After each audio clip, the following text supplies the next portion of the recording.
What's up? So my landlord slash pending girlfriend didn't believe my little Mighty Max Portland pressure washer couldn't get the job done, and proved her wrong when she got home today. You could. This is all. Yeah. Just keep. Yep.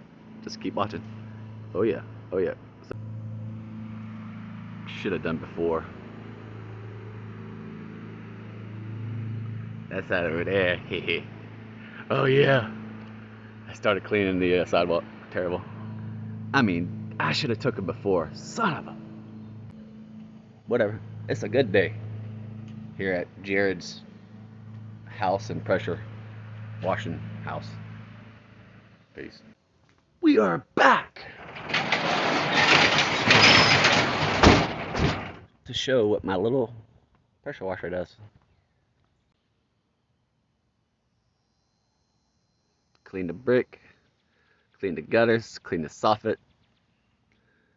I cleaned his driveway with the Portland 1750. I don't know, I think it was like $60 at Harbor Freight. They had it on sale or something.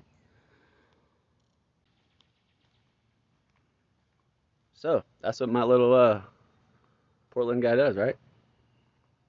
Home, baby. Y'all get out of there.